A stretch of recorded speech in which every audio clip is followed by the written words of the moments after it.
أعوذ بالله من الشيطان الرجيم. بسم الله الرحمن الرحيم.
إن الحمد لله نحمده ونستعينه ونستغفره ونؤمن به ونتوكل عليه ونعوذ بالله من شرور أنفسنا ومن سيئات أعمالنا. من يهده الله فلا مضل له ومن يضلل فلا هادي له، وأشهد أن لا إله إلا الله وحده لا شريك له، وأشهد أن محمدًا عبده ورسوله. اللهم صل على محمد وعلى آل محمد كما صليت على إبراهيم وعلى آل إبراهيم إنك حميد مجيد. اللهم بارك على محمد وعلى آل محمد كما باركت على إبراهيم وعلى آل إبراهيم إنك حميد مجيد. قال الله تعالى بعد أعوذ بالله من الشيطان الرجيم. بسم الله الرحمن الرحيم. إن إبراهيم كان أمة قانتا لله حنيفا. أما بعد، ایک تاجر نے اپنی تجارت کے فروغ کے لیے کچھ مواسم مختص کیے ہوتے ہیں کہ جب وہ موسم آتا ہے تو وہ کھل کے اپنی تجارت کرتا ہے. اسی طرح اللہ رب العزت نے مومنوں کی ایمان کی فروغ کی تجارت کے لیے کچھ مواسم مختص کیے ہیں، جس میں سے ایک موسم رمضان المبارک کا مہینہ جو گزر چکا ہے،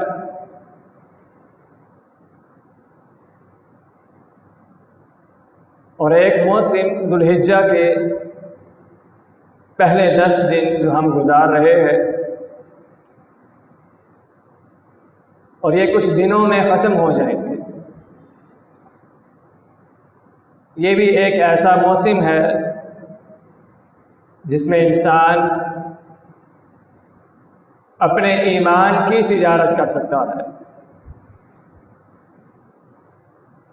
رمضان المبارک کے دنوں کے بارے میں اللہ رب العزت نے فرمایا ایام معدودات، کہ بہت تھوڑے ہی دن ہیں، جبکہ رمضان المبارک کے 30 دن ہیں. اس کے باوجود کہا بہت تھوڑے دن ہیں. اور ذی الحجہ کے 10 دن ہیں، یعنی یہ رمضان المبارک سے بھی تھوڑے دن ہیں. لیکن فضیلت میں ان کا مقام رمضان المبارک کی راتوں سے یا ان کے دنوں سے افضل ہے۔ رمضان المبارک کے آخری عشرے کی راتیں سب سے افضل ہیں، اور ذوالحجہ کے ابتدائی 10 دن سب دنوں سے افضل ہیں۔ ان کے فضائل کافی زیادہ ہیں۔ اللہ رب العزت نے ان دنوں کو اور خاص طور پہ اس مہینے کو حرمات والے مہینوں میں شمار کیا۔ ان عدت الشہور عند اللہ 12 شہرا، اور آگے فرمایا فیہا 4 حرم، 4 مہینے ایسے ہیں جو حرمت والے ہیں۔ 4 مہینے، ذوالقعدہ کا مہینہ، ذوالحجہ کا مہینہ، محرم کا مہینہ، اور ایک رجب کا مہینہ۔ یہ 4 مہینے محرم حرمت والے دن ہیں۔ اسی طرح نبی علیہ السلام کی حدیث ہے، افضل ایام الدنیا ایام العشر، دنیا کے افضل ترین 10 دن ذوالحجہ کے پہلے 10 دن ہیں۔ جو دن ہم گزار رہے ہیں، اسی طرح نبی علیہ السلام کی حدیث ہے کہ اللہ رب العزت ان 10 دنوں میں جہنم کی آگ سے لوگوں کی گردنیں، سب سے زیادہ لوگوں کی گردنیں جہنم کی آگ سے ان 10 دنوں میں آزاد کرتا ہے۔ یہ بھی اس کی فضیلت ہے۔ ابن حجر رحمہ اللہ تعالیٰ کا قول ہے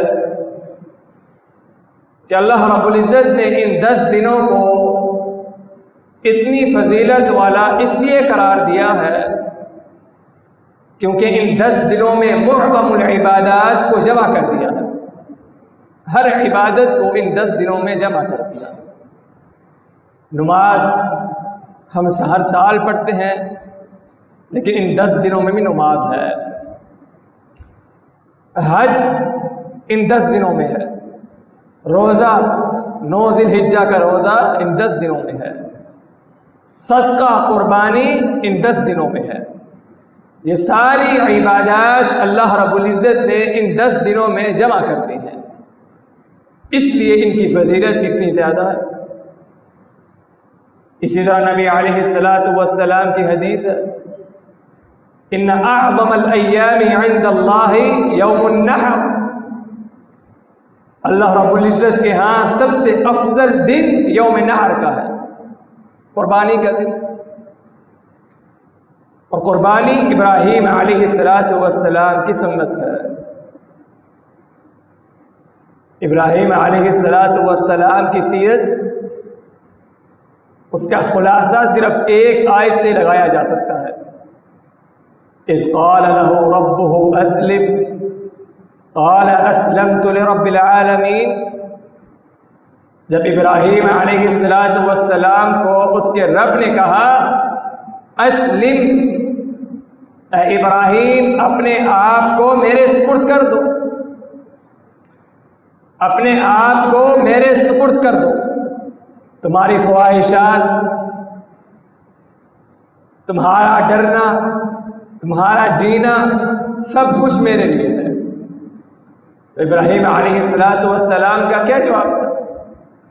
قال اسلمت لرب العالمین، اے میرے پروردگار میں نے اپنا آر تیرے سپرد کر دیا ہے۔ اس آیت سے ابراہیم علیہ السلام کی پوری سیرت کا خلاصہ نکالا جا سکتا ہے۔ اور یہ قربانی، یہ بھی ابراہیم علیہ السلام کی سنت ہے۔ ابراہیم علیہ السلام کے 2 بیٹے تھے،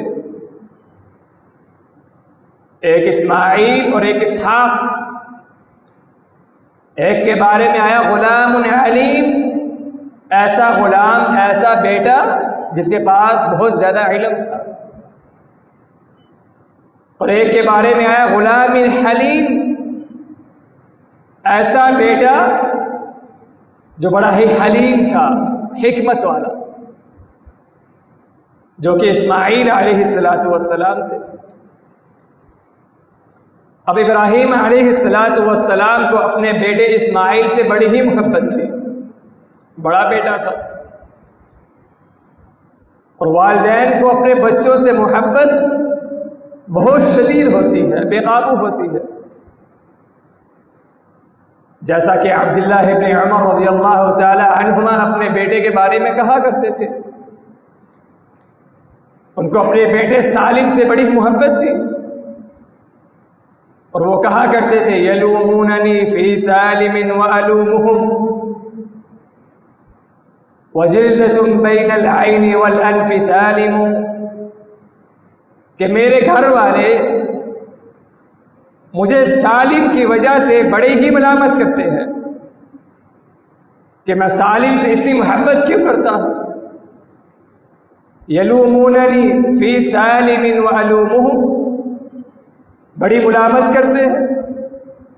وَجِلْدَةٌ بَيْنَ الْعَيْنِ وَالْأَنْفِ سَالِمٌ، میں سالم سے کیسے محبت نہ کروں جبکہ اس کا چہرہ میری آنکھوں کے سامنے رہتا ہے۔ یہ محبت عبداللہ ابن عمر کی اپنے بیٹے سالم سے تھی، اور اسی طرح ابراہیم علیہ السلام کو اپنے بیٹے اسماعیل سے بڑی ہی محبت تھی۔ جب اللہ رب العزت نے حکم دیا کہ اسماعیل علیہ السلام کو ذبح کرو، ابراہیم علیہ السلام نے خواب میں دیکھا کہ وہ اسماعیل علیہ السلام کو ذبح کر رہے ہیں۔ اب اپنے بیٹے کے پاس آ گئے۔ بیٹا بڑا ہی حلیم ہے، بڑا ہی مطیع ہے، اور انبیاء علیہ السلام کا خواب سچا ہوتا ہے۔ کہا بیٹا میں نے خواب میں دیکھا ہے کہ تمہیں ذبح کر رہا ہوں۔ بیٹے کا جواب چاہتے تھے، بیٹا کیا کہے گا، اور بیٹا ہمارے جیسا ہوتا کیا جواب ہوتا؟ بابا جی آپ بوڑھے ہو چکے ہیں، آپ کو کچھ عجیب عجیب قصص واقعات نظر آتے ہیں، آپ کا دماغ خراب ہو چکا ہے، آپ کو کچھ عجیب ہی نظر آتا ہے۔ لیکن بیٹا اسماعیل علیہ السلام جیسا تھا، جس کے بارے میں اللہ رب العزت نے خود کہا غلام حلیم، کہ حلمت والا غلام ہے۔ کہا بیٹا تمہارا کیا خیال ہے، میں نے خواب میں دیکھا تمہیں ذبح کر رہا ہوں۔ بیٹا گھبرایا نہیں، فوراً کہنے لگا اے ابا جان، جس چیز کا آپ کو حکم دیا گیا ہے وہ کر گزریے، اور آپ مجھے صابرین میں سے پہنچائیں گے، آپ مجھے صابرین میں سے پائیں گے، میں گھبرانے والا نہیں ہوں۔ یہ ابراہیم علیہ السلام کی سیرت تھی۔ بڑی ہی تکلیفیں آئی، ہم قربانی کرتے ہیں صرف اس لیے نہیں کہ گوشت کھانا ہوتا ہے، کہ اللہ رب العزت کی قربت حاصل کرنی ہوتی ہے۔ قربانی ابراہیم علیہ السلام کی سنت ہے، اور ابراہیم علیہ السلام کی سنت ہونے کے بعد ہم پر کیا لازم ہے؟ سب سے پہلی چیز، ہم ابراہیم علیہ السلام والا منہج اپنے دلوں میں قائم کریں۔ جیسے ابراہیم علیہ السلام کی توحید تھی، جیسے ابراہیم علیہ السلام نے اللہ کی راہ میں تکلیفیں کاٹی، کیا ہم کاٹتے ہیں؟ ہمیں تھوڑی سی تکلیف آ جائے ہماری چیخیں نکل جاتی ہیں، تھوڑی سی تکلیف آ جائے، کیا دوسروں نے شکوہ کیا کر دینا کہ داڑھی بہت بڑی ہو گئی ہے، اچھی نہیں لگ رہی، کاٹ دی۔ کیوں؟ لوگوں کی باتوں سے تکلیف پہنچتی ہے۔ لوگوں نے کیا تھوڑا سا شکوہ نہیں کر دیا کہ ہر وقت مسجد میں بیٹھے رہتے ہو، مولوی بن گئے ہو، تکلیف ہوتی ہے۔ خباب رضی اللہ تعالی عنہ جب آپ علیہ السلام کے ساتھ بیت اللہ میں بیٹھے ہوئے تھے اور کچھ تکلیفیں یاد کر کے آپ علیہ السلام سے یہ کہنے لگے، اے اللہ کے نبی ہمارے لیے دعا کیجئے کہ شاید کہ ہم ان تکلیفوں سے نکل جائیں۔ آپ علیہ السلام نے کہا، اے خباب الآن، کیا ابھی سے میں دعا کروں؟ تم سے پہلے ایسے لوگ آئے ہیں جن کو توحید کی وجہ سے ایک بادشاہ ان کو اپنے دربار میں بلاتا اور ایک آڑی کو ان کے دماغ کے درمیان میں رکھ کے 2 ٹکڑے کر دیتا تھا، اور پھر بھی وہ اپنی توحید پہ قائم رہتے تھے۔ اور کیا میں تمہارے لیے اب سے دعا کر دوں؟ یہ تکلیفیں صحابہ کیوں آئی اور یہ تکلیفیں انبیاء علیہ السلام کو آئی، لیکن صبر کیا۔ اب مومن، بندہ مومن کو ان 10 دنوں میں کیا کرنا چاہیے؟ سب سے پہلی چیز، آپ سب لوگوں نے چاند دیکھا ہے۔ کتنے ہی ایسے لوگ ہیں جنہوں نے چاند کو دیکھ کے دعا پڑھی ہے؟ کتنے ہی ایسے لوگ، بلکہ کتنے ہی ایسے لوگ ہیں جن کو چاند دیکھنے کی دعا بھی آتی ہو۔ اب مصیبت یہ ہے کہ ہماری ابتدا جنوری سے شروع ہوتی ہے، انگریزی مہینے کے حساب سے۔ ہمیں اسلامی نظام پسند ہی نہیں، اور یاد رکھیے جو انسان انگریزی مہینوں کے حساب سے چلتا ہے وہ نہ چاہتے ہوئے بھی 11 دن کی زکوٰۃ کا چور بنتا ہے، 11 دن کی زکوٰۃ کا چور بنتا ہے۔ انگریزی سال کے دنوں کی تعداد کتنی ہے؟ 365، اور عربی سال کی دنوں کی تعداد 365 دن سے 11 دن تھوڑی ہے، اور زکوٰۃ انسان کو عربی مہینے کے حساب سے نکالنی چاہیے۔ کہ ہم 11 دن کی زکوٰۃ کے چور بنیں گے نہیں؟ یہ نتیجہ ہے کس چیز کا؟ کہ ہماری ابتدا جنوری سے شروع ہوتی ہے انگریزی مہینے کے حساب سے۔ ہمیں اسلامی نظام پسند ہی نہیں۔ کتنے بھائی ہیں جنہوں نے چاند کو دیکھ کے دعا پڑھی ہو، بلکہ کتنے ہی بھائی ہیں جن کو چاند کی دعا بھی آتی ہو؟ بہت ہی تھوڑے۔ نبی علیہ السلام کی حدیث ہے، جب چاند کو دیکھو تو یہ دعا پڑھو، اللہم احلہ علینا بالیمن والایمان وبالسلامة والاسلام ربی وربک اللہ۔ اے اللہ اس چاند کو ہمارے لیے امن والا بنا دے، ایمان کی سربلندی والا بنا دے، سلامت والا بنا دے، اسلام کی سربلندی والا بنا دے۔ ربی وربک اللہ، اے چاند تیرا رب بھی اللہ ہے اور میرا رب بھی اللہ ہے۔ یہ چاند کو دیکھنے کی دعا ہے، یہ یاد کر لیجیے۔ میرے بھائیوں، اپنی زندگی کو اسلامی نظام کے حساب سے بنائیے۔ ہمیں طنز تو کرنے آتے ہیں کہ عمران خان بڑا ہی خبیث لیڈر ہے، لیکن اپنی زندگی بھی کبھی جھانکی ہے؟ کیا تمہارے دلوں میں اسلام ہے؟ کیا تم سچ میں اسلام کا نظام چاہتے ہو؟ کیا تم سچ میں مدینہ کی ریاست چاہتے ہو؟ کہ ہمیں عمران خان نے منع کیا ہے کہ ہم چاند کو دیکھ کے دعا نہ پڑھیں؟ کہ ہمیں وزراء نے منع کیا ہے؟ کہ ہمیں عمران خان نے منع کیا ہے کہ انگریزی مہینوں کو یاد کرے، اسلامی مہینوں کو بھول جائیں؟ طنز کرنے آتے ہیں، اپنی زندگی بدلنی نہیں۔ اپنی زندگی کو میرے بھائیوں اسلامی زندگی بناؤ۔ یہ سنت مہجورہ ہے جو ہم بھول چکے ہیں۔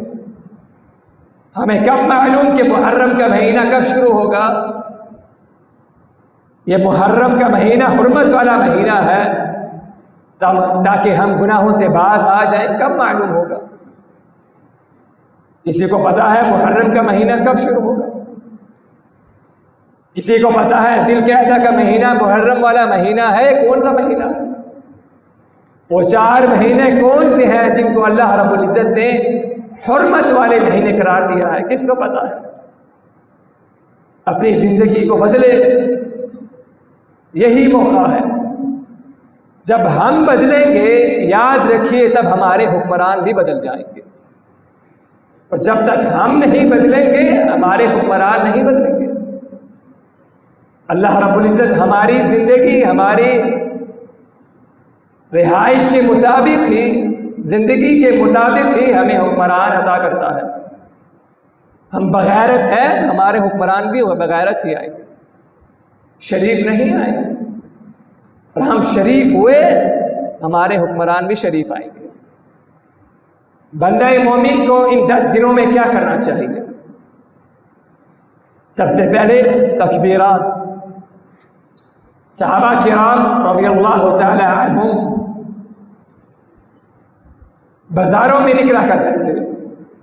عبداللہ ابن عمر و ابو ہریرہ رضی اللہ تعالی عنہم بازاروں کا رخ کیا کرتے تھے۔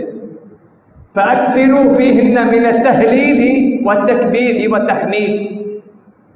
ان 10 دنوں میں اونچی آواز سے تکبیرات کرو، اللہ رب العزت کی حمد بیان کرو، اس کی ثنا بیان کرو، اور تکبیرات کہو، اللہ اکبر اللہ اکبر اللہ اکبر، لا الہ الا اللہ واللہ اکبر اللہ اکبر وللہ الحمد۔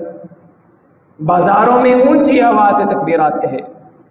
حدیث کے الفاظ ہیں جب صحابہ کرام بازاروں میں اونچی آواز سے تکبیرات کہتے، ترجف اسواق منا، منا کے بازار ان تکبیرات سے گونج اٹھتے۔ منا کے بازار ان تکبیرات کی وجہ سے گونج اٹھتے۔ ہم کیوں تکبیرات نہیں کہتے؟ بازار ہم بھی جاتے ہیں، دفاتر ہم بھی جاتے ہیں، اپنی نوکری کے لیے ہم بھی جاتے ہیں، لیکن شرم آتی ہے۔ بات سچی ہے یا نہیں؟ شرم آتی ہے۔ اور کسی کو کہو کہ اس بندے کو گالی دے دے، شرم نہیں آئے گی۔ کسی کی غیبت کرتے ہوئے شرم نہیں آئے گی، جھوٹ بولتے ہوئے شرم نہیں آئے گی۔ شرم کب آئے گی؟ جب اللہ رب العزت کا ذکر کریں گے تب شرم آئے گی۔ جی لوگ کہیں گے جی مولوی صاحب آ گئے۔ میرے بھائیوں یہ شرم کا موقع نہیں، خود بھی تکبیرات کہیں، اپنے بھائیوں اپنے دوستوں کو بھی حکم دے کہ وہ اونچی آواز سے تکبیرات کہیں۔ سفیان ثوری رحمہ اللہ تعالیٰ عنہ کا قول ہے کہ شیطان کی کمر سب سے زیادہ اس ذکر سے ٹوٹتی ہے جو ذکر اللہ رب العزت نے لا الہ الا اللہ کا کہا ہے۔ انسان جب لا الہ الا اللہ کا ذکر کرتا ہے تو شیطان کی کمر ٹوٹ جاتی ہے۔ یہ اذکار، یہ تکبیرات ان 10 دنوں میں کہنی، اور تکبیرات کی 2 قسمیں ہیں، یاد کر لیجیے، تکبیرات مطلق اور تکبیرات مقید۔ تکبیرات مقید ان تکبیرات کو کہتے ہیں جو انسان نماز کے بعد کہتا ہے، اور میں نے دیکھا ہے کہ بازاروں میں تو چھوڑیں، انسان مسجد میں بھی تکبیرات نہیں کہتے۔ مجھے یاد ہے کہ بچپن میں جب ہم مسجد میں نماز پڑھا کرتے تھے، ان 10 دنوں میں سلام کے بعد اونچی آواز سے لوگ تکبیرات کہتے تھے، لیکن آج اس وقت کہیں بھی نہیں پایا میں نے کہ لوگ اونچی آواز سے تکبیرات کہیں۔ یہ سنت مہجورہ ہے میرے بھائیوں، سنت مہجورہ۔ اس سنت کو، اس اللہ کے نبی کی سنت کو اجاگر کیجیے۔ آپ علیہ الصلاۃ والسلام کی حدیث ہے، جو شخص میری حدیث کو آگے پہنچاتا ہے یا میری سنت کو اجاگر کرتا ہے، میں دعا کرتا ہوں کہ اللہ رب العزت اس کے چہرے پہ نور ہے، اس کے چہرے کو نور والا چہرہ بنا دے۔ یہ مہجورہ، سنت مہجورہ ہے، اس کو زندہ کیجیے۔ نماز کے بعد اونچی آواز سے تکبیرات کہیے، اللہ اکبر اللہ اکبر، لا الہ الا اللہ واللہ اکبر اللہ اکبر وللہ الحمد۔ یہ تکبیرات صرف عید کے دن کے لیے خاص نہیں ہیں، بلکہ پہلے ذوالحجہ سے لے کے 13 ذوالحجہ کی مغرب کی نماز تک، غروب شمس تک ان تکبیرات کو کہیے۔ یہ دوسرا کام ہے۔ تیسرا کام جو ان 10 دنوں میں ہمیں کرنا ہے وہ 9 ذوالحجہ کا روزہ ہے۔ آپ علیہ الصلاۃ والسلام کی حدیث ہے، مجھے امید ہے کہ اللہ رب العزت اس 9 ذوالحجہ کے روزے کی وجہ سے ایک سال جو آنے والا ہے اور ایک سال جو گزرا ہے ان کے گناہوں کو معاف کر دے گا۔ یہ روزے کی فضیلت ہے، بلکہ ایک عام دن کا روزہ رکھنا، آپ علیہ الصلاۃ والسلام کی حدیث ہے کہ اللہ رب العزت ایسے شخص کو جو عام دن کا روزہ رکھے اس کے اور جہنم کے عذاب کے درمیان 70 سال کی مسافت کی دوری رکھ دیتا ہے۔ یہ تو عام دن کا روزہ ہے۔ 9 ذوالحجہ کے روزے کی کتنی فضیلت ہے۔ یہ کچھ اعمال ہیں میرے بھائیوں، یہ کیجیے، اپنی زندگی کو ابراہیم علیہ السلام کی سنت پہ لائیے اور اپنی زندگی کو اسلامی نظام، اسلامی ریاست والی زندگی بنائیے۔ اللہ رب العزت سے دعا ہے کہ اللہ رب العزت ہمیں توفیق عطا فرمائے۔ وآخر دعوانا الحمد للہ رب العالمین۔